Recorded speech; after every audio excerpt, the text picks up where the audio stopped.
ایک بادشاہ کی عدالت میں کسی ملزم کو لایا گیا۔ بادشاہ نے مقدمہ سننے کے بعد اشارہ کیا کہ اس شخص کو قتل کر دیا جائے۔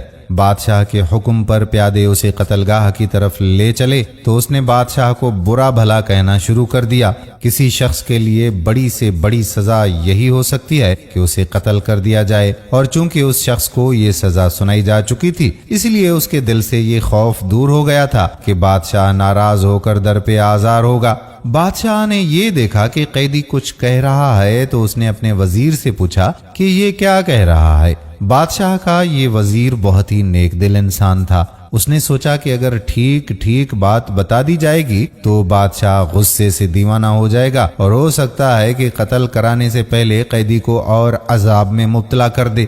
اس نے جواب دیا کہ جناب یہ کہہ رہا ہے کہ اللہ پاک ان لوگوں کو پسند فرماتا ہے جو غصے کو ضبط کر لیتے ہیں اور لوگوں کے ساتھ بھلائی کرتے ہیں۔ وزیر کی بات سن کر بادشاہ مسکرایا اور اس نے حکم دیا کہ اس شخص کو آزاد کر دیا جائے۔ بادشاہ کا ایک اور وزیر جو پہلے وزیر کا بہت بڑا مخالف ہوا کرتا تھا تنگ دل تھا۔ وہ خیر خواہی جتانے کے انداز میں بولا کہ یہ بات ہرگز مناسب نہیں ہے کہ کسی بادشاہ کے وزیر اسے دھوکے میں رکھیں اور سچ کے سوا کچھ اور زبان پر لائیں، اور سچ یہ ہے کہ قیدی حضور اعلیٰ کی شان میں گستاخی کر رہا تھا، غصہ ضبط کرنے اور بھلائی سے پیش آنے کی بات نہیں کر رہا تھا۔ وزیر کی یہ بات سن کر نیک دل بادشاہ نے کہا کہ اے وزیر، تیرے سچ سے جس کی بنیاد بغض اور کینے پر ہے، تیرے بھائی کی غلط بیانی بہتر ہے کہ اس سے ایک شخص کی جان بچ گئی۔ یاد رکھ کہ اس سچ سے جس سے کوئی فساد پھیلتا ہو، ایسا جھوٹ بہتر ہے جس سے کوئی برائی دور ہونے کی امید ہوئی ہو۔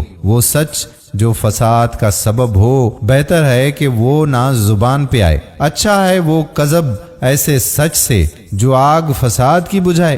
حاسد وزیر بادشاہ کی یہ بات سن کر بہت شرمندہ ہوا۔ بادشاہ نے قیدی کو آزاد کر دینے کا فیصلہ بحال رکھا اور اپنے وزیروں کو نصیحت کی کہ بادشاہ ہمیشہ اپنے وزیروں کے مشورے پر عمل کرتے ہیں۔ وزیروں کا فرض ہے کہ وہ ایسی کوئی بات زبان سے نہ نکالیں جس میں کوئی بھلائی نہ ہو۔ اس نے مزید کہا کہ یہ دنیاوی زندگی بہرحال ختم ہونے والی ہے، کوئی بادشاہ ہو یا فقیر، سب کا انجام بالآخر موت ہی ہے۔ اس بات سے کوئی فرق نہیں پڑتا کہ کسی شخص کی روح تخت پر قبض کی جائے یا فرش خاک پر۔ دوستو، یہ کہانی حکایات شیخ سعدی رحمت اللہ علیہ سے پیش کی گئی۔ امید کرتے ہیں کہ ہماری آج کی یہ بات آپ کو پسند ضرور آئی ہوگی اور اپنے دوستوں کے ساتھ شیئر بھی کریں گے۔